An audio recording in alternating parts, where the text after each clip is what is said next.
আসসালামু আলাইকুম। আপনাদের সকলকে শুভেচ্ছা ও স্বাগত জানাচ্ছি বাংলার কণ্ঠ টেলিভিশনের নতুন প্রযোজনা নির্বাচনী ভাবনা অনুষ্ঠানে। আপনাদের সাথে আছি আমি মেহতাজ আহসান এবং আজকের প্রথম পর্বের অতিথি হিসেবে আমাদের সাথে যুক্ত হয়েছেন সুপ্রিম কোর্টের আইনজীবী এবং সহকারী attorney general for Bangladesh Mohammad Salauddin Sikdar সাহেব। আমরা আপনাকে স্বাগত জানাচ্ছি আমাদের অনুষ্ঠানে। ধন্যবাদ। বাংলার কণ্ঠ প্রকাশনার প্রথম দিনে আমি আপনাদের কাছে আসছি। আপনি আমার পরিচয় জানতে চেয়েছেন। আমি Mohammad Salauddin Sikdar, advocate Bangladesh supreme court ও assistant attorney general for Bangladesh. আমার গ্রামের বাড়ি হচ্ছে কক্সবাজার জেলার টেকনাফ উপজেলায়। আমি ঢাকায় বর্তমানে আইন পেশায় নিয়োজিত আছি। সালাউদ্দিন সাহেব একাধারে একজন আইনজীবী এবং একজন রাজনৈতিক কর্মী, ইতিমধ্যে আপনারা জানতে পেরেছেন। আমাদের অনুষ্ঠানটি যেহেতু নির্বাচনী ভাবনা, এই বিষয়ে আমরা কথা বলতে চাচ্ছি। কেন বলছি, কি কারণে এই অনুষ্ঠানটি এই সময় আমরা শুরু করছি, তার কিন্তু একটি প্রাসঙ্গিকতা আছে। আপনারা সকলেই জানেন যে 2024 সালের একটি রক্তক্ষয়ী গণ অভ্যুত্থানের মধ্য দিয়ে বাংলাদেশের সাধারণ মানুষ দীর্ঘ প্রায় 17 বছর পরে তার ভোটাধিকার প্রয়োগের স্বপ্ন দেখছে। এমন একটি প্রেক্ষাপটে মানুষের মধ্যে এই নির্বাচনকে ঘিরে ব্যাপক উৎসাহ আছে, প্রত্যাশা আছে এবং বিগত দিনের বিভিন্ন গঞ্জনা বঞ্চনার প্রাপ্তি এবং প্রত্যাশার ভিতরে যে ফারাক ছিল তা ঘুচানোর এক ধরনের অভিপ্রায় আছে। তো সেই প্রেক্ষাপটে আমরা বাংলার কণ্ঠ টেলিভিশন ভেবেছি যে বাংলাদেশের মানুষ যারা রাজনীতিতে সক্রিয় আছেন, যারা এই নির্বাচনে অংশগ্রহণ করতে চাচ্ছেন, একাধারে সাধারণ বিভিন্ন পেশার শ্রেণীর মানুষ যারা নির্বাচন এবং দেশকে নিয়ে ভাবেন, তাদের মতামতকে আপনাদের সামনে আমরা তুলে ধরতে চাচ্ছি। সেই লক্ষ্যেই আজকের এই অনুষ্ঠানটি আমরা শুরু করছি। আমাদের অতিথি সম্পর্কে আমরা আসলে এই পর্যায়ে কিছু জেনে নিব। ওনার রাজনৈতিক যে ক্যারিয়ার, উনি কিভাবে আজকে এই পর্যায় পর্যন্ত পৌঁছলেন, তার একটি সংক্ষিপ্ত পরিচয় আমরা জেনে নিব ওনার থেকে। ধন্যবাদ। তো যেহেতু আজকে আমার নির্বাচনী ভাবনার বিষয়বস্তু নিয়ে আজকের এই প্রযোজনা, তো আমি আমার পরিচয় তো সংক্ষেপে দিলামই। তো আমি রাজনৈতিক পরিচয় যদি শুরু করতে যাই, বলতে হয় যে কক্সবাজার জেলার 4 নম্বর আসন, বাংলাদেশ জাতীয় সংসদের আসন নম্বর 297, কক্সবাজার 4, উকিয়া টেকনাফ, এই আসনটি তেই আমি কাজ করেছি। আমার জন্ম ওখানে টেকনাফ উপজেলায়। তো আমি 1981 সালে, আমার জন্ম 1976 সালের 28 এপ্রিল। আমি ক্লাস 1-এ যখন পড়ি, আমার বাবা গ্রাম সরকার হওয়ার সুবাদে, জিয়াউর রহমানের ভক্ত ছিলেন সুবাদে, আমাকে উনি টেকনাফ পাইলট হাই স্কুল ময়দানে শহীদ রাষ্ট্রপতি জিয়াউর রহমানকে দেখতে নিয়ে গিয়েছিলেন। আমার সৌভাগ্য হয়েছিল সেদিন আমি আমার মামার কাঁধে চড়ে ওনাকে সালাম করার সৌভাগ্য হয়েছিল। এবং ওনার সালাম করার পর থেকে আমি 1 to 7-এ গিয়ে ক্লাস 7-এ 1987 সালে আমি নিজে থেকেই বাংলাদেশ জাতীয়তাবাদী ছাত্র দলের প্রোগ্রামে অংশগ্রহণ করা শুরু করি।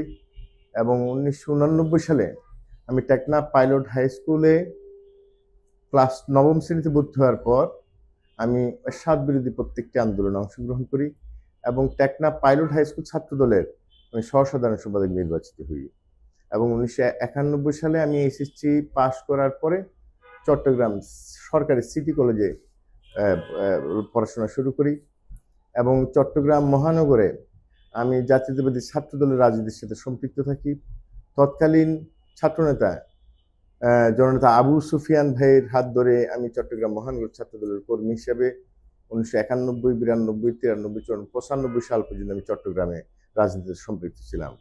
পরবর্তী 1997 সালে কক্সবাজার জেলার তৎকালীন এমপি, আমাদের অত্যন্ত জনপ্রিয় একজন নেতা ছিলেন অ্যাডভোকেট খালেকুজ্জামান। ওনার সান্নিধ্য পাওয়াতে উনি আমাকে আমার রাজনৈতিক কর্মকাণ্ড পছন্দ হওয়াতে আমার আব্বার অনুমতি সহকারে আমাকে ঢাকায় আইন বিষয়ে পড়াশোনা করে সুপ্রিম কোর্টে অ্যাডভোকেট হওয়ার জন্য এবং রাজনীতিতে সক্রিয় থেকে উকিয়া টেকনাফের মানুষের জন্য ঢাকা থেকে কিছু নিয়ে যাওয়ার জন্য আমাকে ঢাকায় নিয়ে আসেন। আমি যথারীতি ঢাকায় এসে সেন্ট্রাল ল কলেজে আমি লয়ের ছাত্র হিসেবে পড়াশোনা শুরু করি এবং ঢাকা কলেজে আমি মাস্টার্স পড়াশোনা শুরু করি। তৎসময়ে পারিবারিক কারণে হোক, ব্যক্তিগত কারণে হোক, আমি লেখাপড়া এবং রাজনীতি, বাংলাদেশ জাতীয়তাবাদী দলের কাজ করা এবং লেখাপড়া করা ছিল আমার তৃতীয় কোনো কাজ ছিল না। তখন আমি সেন্ট্রাল ল কলেজ আইন ছাত্র ফোরামের সিনিয়র ভাইস প্রেসিডেন্ট, ভারপ্রাপ্ত প্রেসিডেন্ট হই এবং ঢাকা এসেও আমি 8 বছর ছাত্র রাজনীতির সাথে জড়িত থাকি। এর পরবর্তীতে যখন আমি জাতীয়তাবাদী আইন ছাত্র ফোরাম কেন্দ্রীয় কমিটির সিনিয়র ভাইস প্রেসিডেন্ট হই, তৎসময় আমার লেখাপড়া শেষ হলে আমি আইন পেশায় যোগদানের কারণে আমি ছাত্র রাজনীতিকে অব্যাহতি প্রার্থনা করে আবেদন করি এবং অব্যাহতি নিয়ে আমি আমার জাতীয়তাবাদী আইনজীবী ফোরামের রাজনীতিতে সক্রিয় কর্মী হিসেবে রাজনীতি শুরু করি।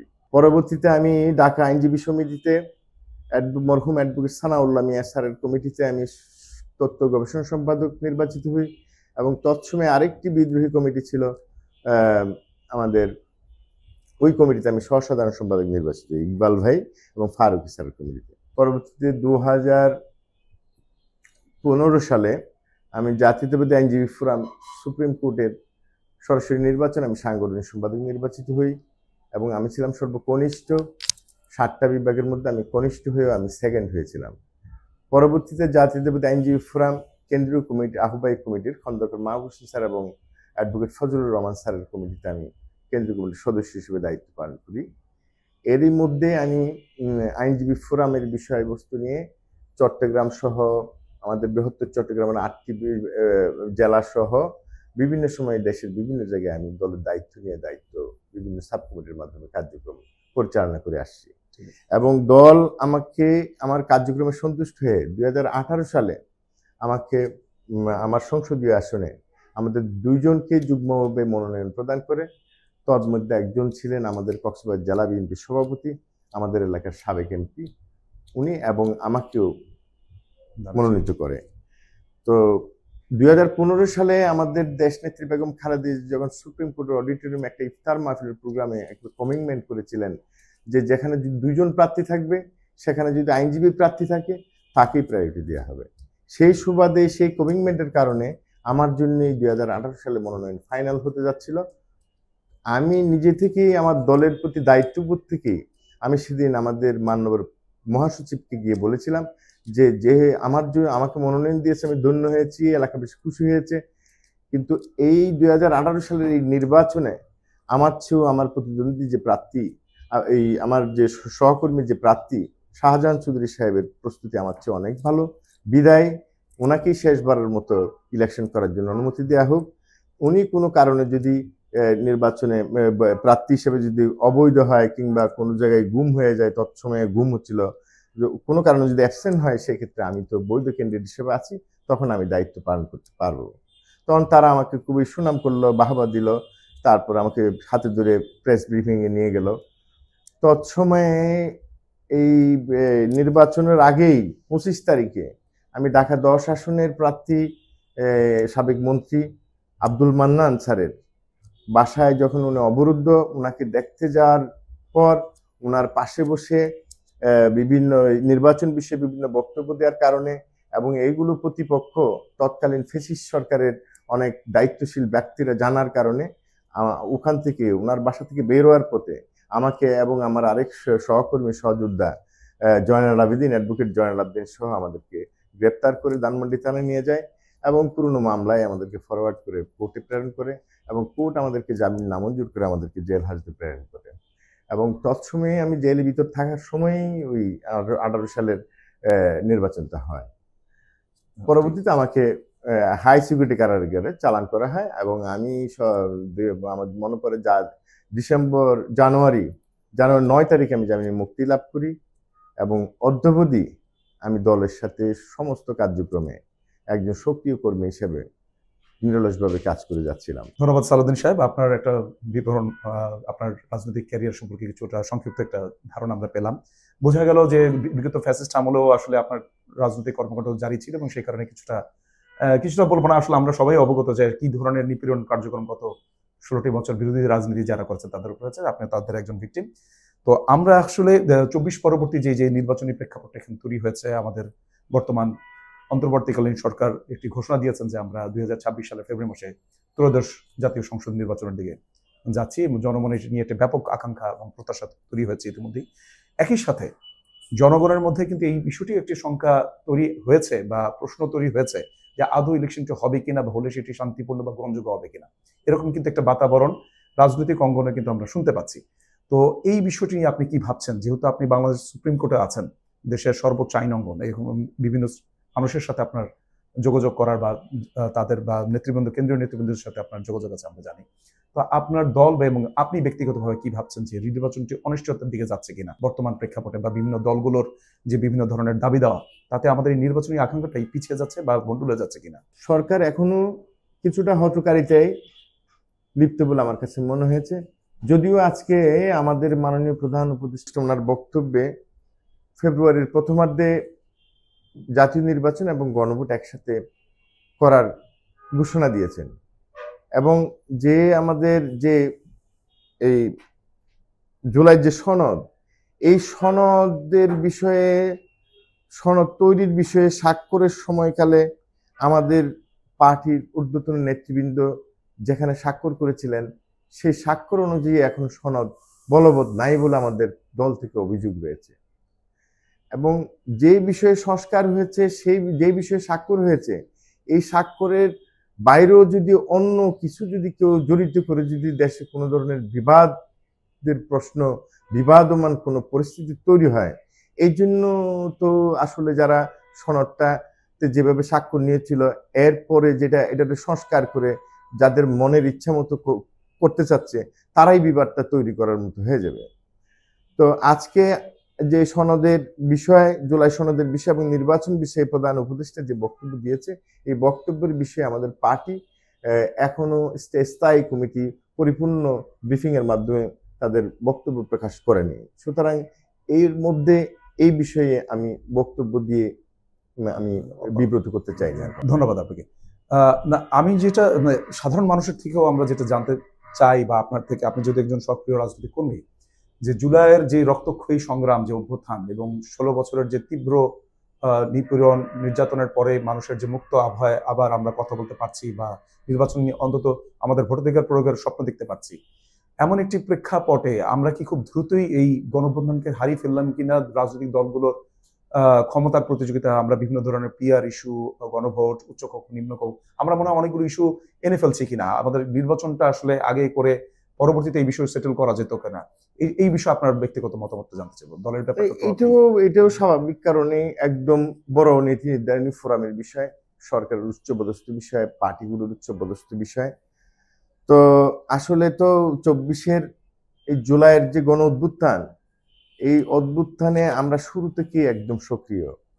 শুধু 16 বছর নয়, এর আগের যে পিরিয়ড, যে 97 থেকে 2001 সালে যে আওয়ামী বিরোধী আন্দোলন, সে আন্দোলনে আমি বিজয়নগর রোডে সেন্ট্রাল ল কলেজের আইন ছাত্র ফোরামের ভারপ্রাপ্ত প্রেসিডেন্ট ছিলাম।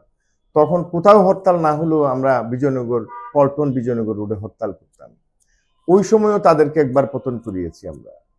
তো এরপর থেকে এই পর্যন্ত দুটা কাজই করেছি, শুধু লেখাপড়া করেছি মানুষের সেবা করার জন্য, আইনজীবী হওয়ার জন্য, আর রাজনীতি করেছি তাও মানুষের কল্যাণের জন্য, মানুষের সওয়াব হাসিলের জন্য। ধন্যবাদ। আমি একটু এবার চলে আসবো আপনার নির্বাচন, যেহেতু আপনি নির্বাচনে মনোনয়ন প্রত্যাশীদের একজন, আমি আপনার নির্বাচনী এলাকা কক্সবাজার 4, উখিয়া, টেকনাফ দুটো উপজেলা নিয়ে মনে হয় এটি গঠিত হয়েছে, সেই জায়গার কিছু বিষয় নিয়ে আপনার সাথে আসবো। আমাকে একটু বলবেন যে উন্নয়নের দৃষ্টিকোণ থেকে ওই এলাকাটাকে আপনি কি ভাবছেন? কেননা আমরা কক্সবাজার জেলা বাংলাদেশের যে পর্যটনের রাজধানী আমরা ধরতে পারি, ব্যাপক সম্ভাবনাময় একটি এলাকা, এবং এবার যেহেতু একটি বিশাল অঙ্কের আমরা তরুণ ভোটার পাচ্ছি, স্থানীয় মানুষ আসলে কি চাচ্ছে, উন্নয়নের ওই জায়গাটা কি চাচ্ছে, ওই অঞ্চলটাকে ঘিরে তাদের ভাবনা কি, এবং আপনার কোনো পরিকল্পনা আছে কিনা? আপনারা অবশ্য জানেন যে আমাদের কক্সবাজার জেলা একটি এ ক্লাস জেলা, এবং আমার টেকনাফ উপজেলা প্রাকৃতিক সৌন্দর্যের অপূর্ব লীলাভূমি হিসেবে খ্যাত। একদিকে পশ্চিম দিকে আমাদের বঙ্গোপসাগর, পূর্ব দিকে নাফ নদী, দক্ষিণ দিকে বঙ্গোপসাগর, পূর্বে আরাকান রাজ্য, সব মিলিয়ে আমাদের প্রাকৃতিক সম্পদে ভরপুর একটা এলাকা। এবং বাংলাদেশের পর্যটনের যদি কখনো কোনো রাজধানী হয়, তাহলে কক্সবাজারকে রাজধানী হিসেবে খ্যাতি করা লাগবে হয়তো। তো আমি সেরকম একটা উর্বর আসনের একটা বাণিজ্য, ওখানে স্থলবন্দর রয়েছে, সীমান্ত বাণিজ্যের বিষয়গুলো রয়েছে, সব মিলিয়ে আমি একটা উর্বর একটা আসনের একজন রাজনৈতিক কর্মী, এবং দীর্ঘদিন থেকে মানুষের জন্য কাজ করার জন্য চেষ্টা করে আসছি। গত 18 সালে মনোনয়ন পাওয়ার পরও আমি আমি আমার উদারতাই দেখিয়েছি। মুরব্বীরা ওখানের প্রস্তুতি যা ভালো ছিল তার জন্য আমি উদারতা দেখিয়েছি। এই পর্যায়ে এসে এই ত্রয়োদশ জাতীয় সংসদ নির্বাচনের আগে আমরা নেতৃবৃন্দের কাছে ইনস্ট্রাকশন পেতাম যে ক্লিন ইমেজের প্রার্থীদেরকে প্রায়োরিটি দেওয়া হবে। তো আমি একজন আইনজীবী হিসেবে আন্দোলনে সক্রিয় থাকলেও আমি আমার নিজের ইমেজকে ক্লিন রাখার চেষ্টা করছি। আমার জীবদ্দশায় কখনো কেউ আমার বিরুদ্ধে একটি জিডি পর্যন্ত করতে হয় নাই। আমার জন্য কারো কোনো ব্যক্তিগতভাবে কোনো একটা মামলা করতে হয় নাই। বার কাউন্সিল, আমার পেশাগত স্থান বার কাউন্সিলে কিংবা আইনজীবী সমিতিতে কখনো আমার বিরুদ্ধে কোনো অসদাচরণের জন্য, পেশাগত অসদাচরণের জন্য কোনোদিন একটা অভিযোগ করতে হয়নি। তো আমি নিজেকে ক্লিন থাকার চেষ্টা করেছি এবং মানুষের মাঝে থাকার চেষ্টা করেছি। আমি আমার পেশাগত কারণে ঢাকায় থাকলেও প্রত্যেকটি বৃহস্পতিবার, শুক্রবার, শনিবার সহ যতগুলো আমি বন্ধ পেয়েছি আমি আমার এলাকায় গিয়ে মানুষকে সময় দিয়েছি, মানুষের দুঃখ দুর্দশা শোনার চেষ্টা করেছি এবং এই দুঃখ দুর্দশাগুলো ঢাকায় এসে কোনো না কোনোভাবে তাদের কিভাবে সলভ করা যায় সেভাবে আমি সবসময় তৎপর থাকতাম। সালাউদ্দিন ভাই, আমরা যেহেতু আপনি যেটা বলেন যে অত্যন্ত প্রাকৃতিক সৌন্দর্যের একটি লীলাভূমি আপনার এলাকাটি, এবং পুরো বাংলাদেশের জন্য একটি সম্পদ আমি বলবো। তো যেহেতু আপনার থেকে জানতে পেরেছি যে প্রায় 80 কিলোমিটার এলাকায় এখানে সমুদ্র সৈকত আছে, এবং ভবিষ্যতে আমাদের বহির্নগর যে হচ্ছে বাতারবাড়ি বা এই অঞ্চলের অর্থনৈতিক কর্মকাণ্ডের চালচিত্রটা পরিবর্তন হবে। আমরা যারা নতুন ভোটার হবেন এবার, তারা কিন্তু এই নতুন তরুণ প্রজন্ম কিন্তু আসলে আপনাদের মতো যারা রাজনৈতিক সক্রিয় কর্মী, তাদের থেকে কিছু জানতে চাই যে এটাকে নিয়ে আপনাদের কোনো পরিকল্পনা আছে কিনা যেটি জাতীয় অর্থনীতিতে ইতিবাচক প্রভাব ফেলবে। একই সাথে আরেকটা প্রশ্ন করবো, আপনার ওই অঞ্চলটায় মানুষ একটু বাংলাদেশের এই আমরা যারা ঢাকা কেন্দ্রিক তাদের কাছে কিন্তু একটু নাম করা অনেক ঐতিহ্যবাহী অনেকগুলো মাদ্রাসা ওখানে, যেগুলো খুব বড়। হাটাজারির কথা হয়তো চট্টগ্রামে, কিন্তু ওই কমে অনেক বড় বড় মাদ্রাসা, সেখানে অনেক ছাত্ররা রয়েছে। তাদের জীবনমান বা তাদেরকে মূল স্ট্রিমের অর্থনীতিতে নিয়ে আসার জন্য আপনার কোনো পরিকল্পনা আছে কিনা? অবশ্যই আছে। আপনি ভালো বলেছেন যে আমি ওটা বলে রাখি যে আমার আসনে প্রায় 100-র অধিক কওমি মাদ্রাসা, ছোট বড় কওমি মাদ্রাসা, তোর মধ্যে 3টা ইসলামিক বিশ্ববিদ্যালয় আছে, যেমন একটা আল জামিয়া আল ইসলামিয়া টেকনাফ, নীলা দারুস সুন্নাহ, মাঝখানে লেদাতে আরো একটি সহ ছোট বড় প্রায় 100টি মতো মাদ্রাসা রয়েছে। আমরা দীর্ঘদিন থেকে নির্বাচনের যে পর্যবেক্ষণ আমাদের কাছে, যে কওমি মাদ্রাসার আলেমরা যাদের সাপোর্ট করেছে তারাই বারবার ওখানে নির্বাচিত হয়েছে।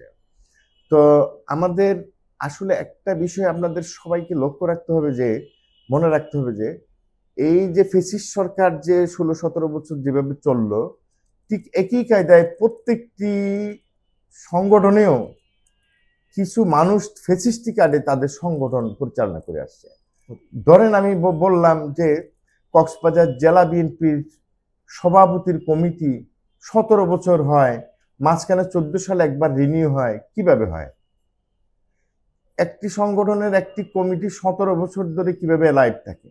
ওখানে কেন কোনো গণতান্ত্রিক কোনো সম্মেলন হয় না, কোনো সাংগঠনিক অ্যাক্টিভিটি হয় না? কেন হয় না? প্রত্যেকটি এলাকায় দেখা যাচ্ছে কি পুরনো রাজনীতিটা ওই ফ্যাসিস্টরা যেভাবে কুক্ষিগত করে রেখেছে, প্রত্যেকে এভাবে কুক্ষিগত করেই রেখেছে।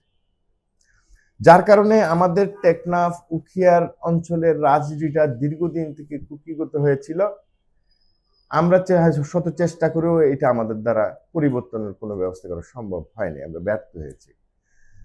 তো ইভেন কি আমি উখিয়া টেকনাফ আসনের সর্বপ্রথম জাতীয়তাবাদী রাজনীতি কর্মীদের মধ্যে আমি দ্বিতীয় অ্যাডভোকেট। আমারও একজন আগে হয়েছে, যে এক বড় ভাই আছেন আব্দুল মান্নান। আমি বাংলাদেশ সুপ্রিম কোর্টে আমার আসন থেকে আমি প্রথম সুপ্রিম কোর্টে অ্যাডভোকেট হয়েছি। আমি আমার আসন থেকে সর্বপ্রথম জাতীয়তাবাদী কর্মীদের মধ্যে আমি সর্বপ্রথম অ্যাসিস্ট্যান্ট অ্যাটর্নি জেনারেল হয়েছি। কিন্তু কক্সবাজার জেলা বিএনপির কমিটি আমাকে একটি মেম্বারশিপও দিতে পারে নাই। উপজেলা টেকনাফ উপজেলা বিএনপির কমিটি একটা মেম্বারশিপ দিতে পারে নাই। ইভেন কি একটি সময় আমাদেরকে ইউনিয়ন কমিটি, ওয়ার্ড কমিটিতে পর্যন্ত মেম্বার থাকতে দেয়নি। অথচ ঢাকায় আমরা জীবন বাজি রেখে বছরকে বছর রাজনীতি করে গেছি। তাহলে এই যে সিন্ডিকেট গুলো বিভিন্ন সংগঠনকে কুক্ষিগত করে রাখা, প্রত্যেকটি এলাকায় যে এইভাবে সংগঠন কিংবা প্রত্যেকটি পার্টকে ফ্যাসিস্টি কাজে যে কুক্ষিগত রাখার কারণে আমাদের দেশের ছাত্র সমাজ থেকে শুরু করে আলেম সমাজ থেকে শুরু করে সবাই কিন্তু আমরা প্রত্যেকে ছোট বড় সব ফ্যাসিস্টদেরকে মোকাবেলা করে আমাদের জীবনযাপন করতে হয়েছে এই পর্যন্ত।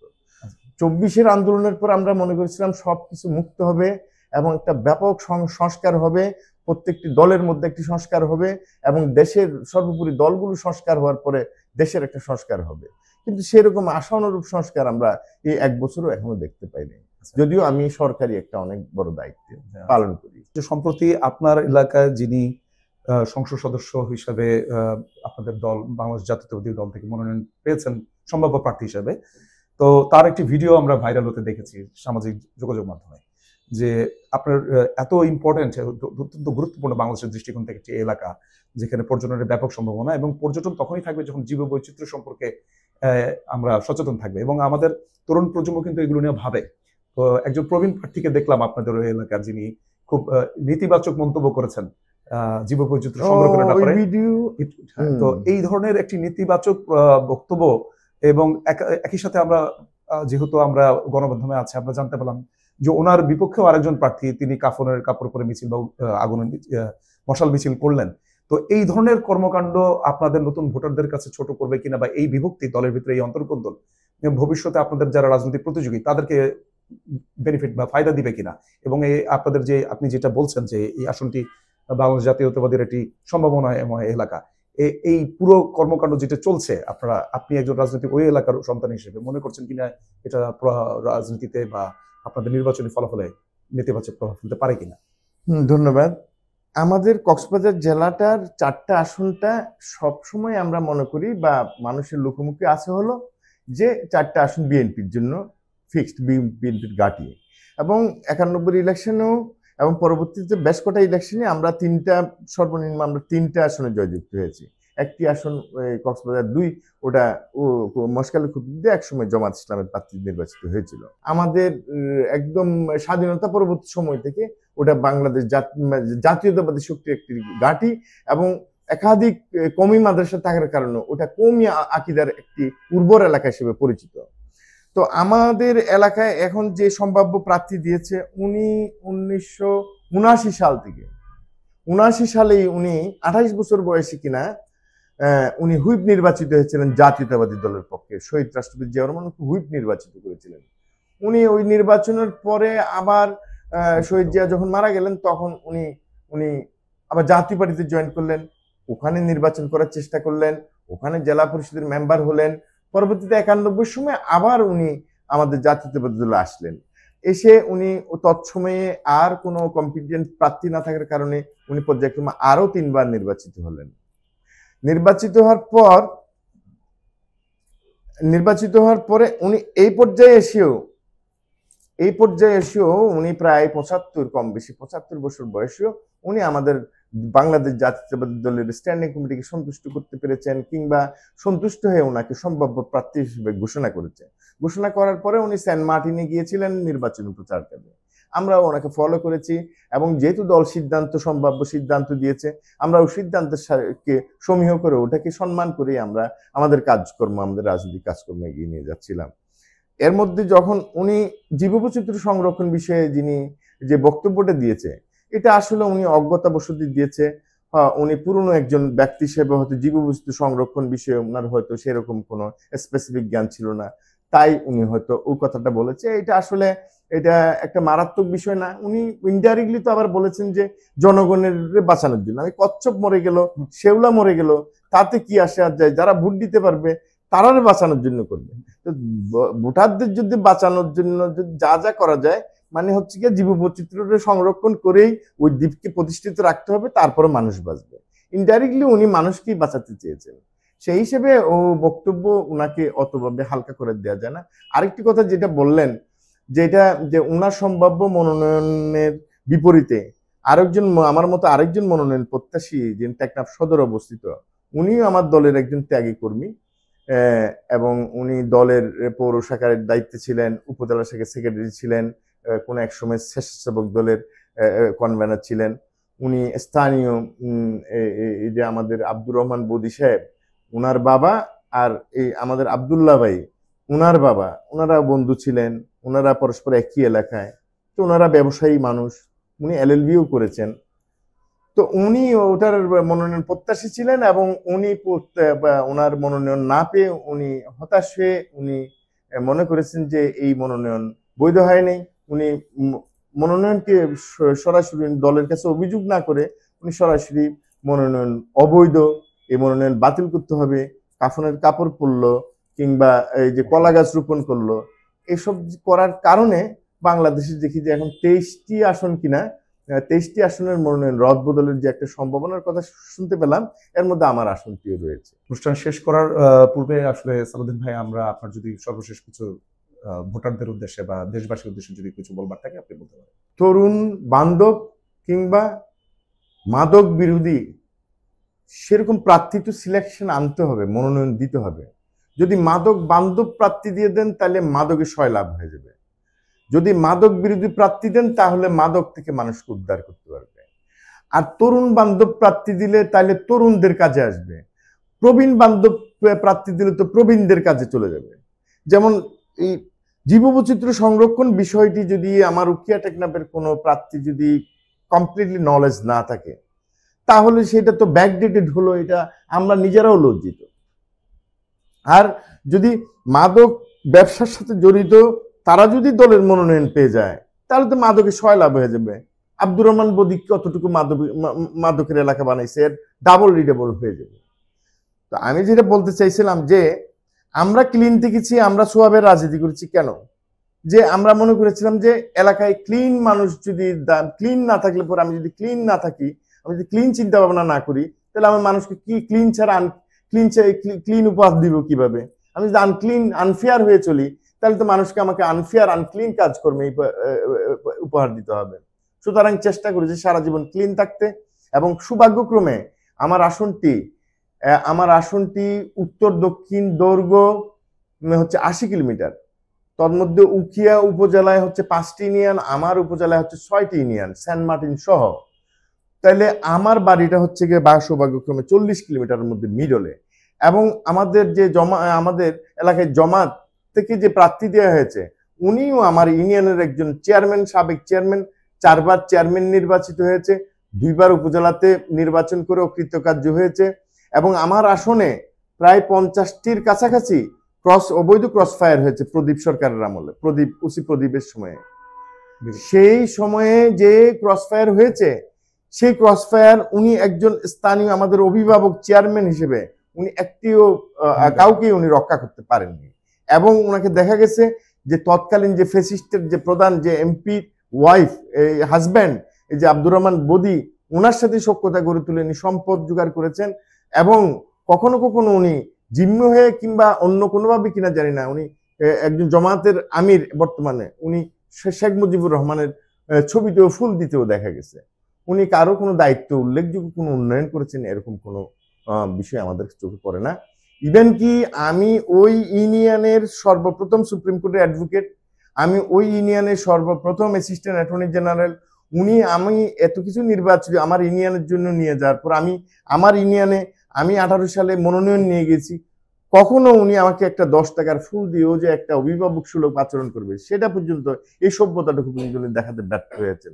সুতরাং আমার বিশ্বাস যে যেহেতু আমি মিডলে এবং জমাতের প্রার্থীও যেহেতু আমাদের মিডলে আমার ইউনিয়নে, এবং ওনাকে যেহেতু আমার ইউনিয়নের জনগণই 6 বার ভোট দিয়েছে, এবং আমার বিশ্বাস যে আমি যতটুকু পরিচ্ছন্ন থেকে এই 38 বছর রাজনৈতিক জীবদ্দশায় আমি যদি বলতে পারি যে আমি দানের শীষ নিয়ে আসছি, আমাকে একবার ভোট দেন, তাহলে আমার বিশ্বাস যে উনি ওখানে 1000 ভোটও বলতে পারবে না ওনার ইউনিয়নে। তো ইনশাল্লাহ সেই হিসাবে আমি মনে করি যে উকিয়া টেকনাফে আমি যদি জিততে পারি, আমি ক্লিন যারা থাকতে চায় বা মাদক বিরোধী যারা আছে বা এলাকাকে যারা জীববৈচিত্র্য সংরক্ষণ বিষয়বস্তু নিয়ে যারা ছাত্রদের সাথে কাজ করার জন্য অভ্যস্ত হিসেবে, এবং আমাদের এলাকার যত ছাত্ররা ঢাকায় কিংবা চট্টগ্রামে পড়াশোনা করে তাদের সাথে যে আমার যে দীর্ঘদিনের সম্পর্ক, ইনশাল্লাহ আমার বিশ্বাস, এবং দলের উভয় মনোনয়ন প্রত্যাশী যারা আছে তাদের সাথে আমার যে সদ্ভাব, সব মিলিয়ে আমার বিশ্বাস দল যদি কখনো যদি কোনো সময় আমাকে যদি ফাইনাল মনোনীত করে, আমার বিশ্বাস যে আমি ইনশাল্লাহ এই আসনকে দানের শীষের জন্য বিজয় এনে দিতে পারবো এবং বিপুল ভোটের ব্যবধানে বিজয় এনে দিতে পারবো। এবং আমার মতো প্রার্থী আমি আমার উকিয়া টেকনাফের মানুষ আশা করে বলে আমার দৃঢ় বিশ্বাস। ধন্যবাদ সালাউদ্দিন শিকদার। আজকের এই অনুষ্ঠানটি আসলে আমরা শুরু করলাম, যাত্রা শুরু হলো। আমরা আশা করি আপনাদের সহযোগিতা এবং আপনাদের উৎসাহ পেলে আমরা নির্বাচনের পর পর্যন্ত এই অনুষ্ঠানটি চালিয়ে যাব, নির্বাচনী ভাবনা অনুষ্ঠানটি। কারণ এই অনুষ্ঠানটি শুধু নির্বাচন নয়, সাধারণ মানুষের আগামী সরকার থেকে তাদের যে প্রত্যাশা এবং প্রাপ্তি, যে হিসাব নিকাশ, সেগুলো তারা করবেন আমাদের এই মঞ্চ থেকেই। আমরা আশা করি আমরা নতুন নতুন শ্রেণী পেশার মানুষের বিভিন্ন ধরনের যারা নির্বাচনী দেশ নিয়ে ভাবেন তাদেরকে আপনাদের সঙ্গে উপস্থিত করব এবং আপনাদের সাথে রাজনীতিবিদদের, রাজনৈতিক কর্মীদের এবং বিভিন্ন শ্রেণী পেশার মানুষের মধ্যে একটি সেতুবন্ধন আমরা তৈরি করতে সক্ষম হব। সেই পর্যন্ত আপনাদের সবাইকে বিদায় জানিয়ে আমি মেহতাজ হাসান, বিকে টিভি, বাংলার কণ্ঠ টিভির পক্ষ থেকে আপনাদের সবাইকে শুভেচ্ছা জানিয়ে বিদায় নিচ্ছি। আসসালামু আলাইকুম।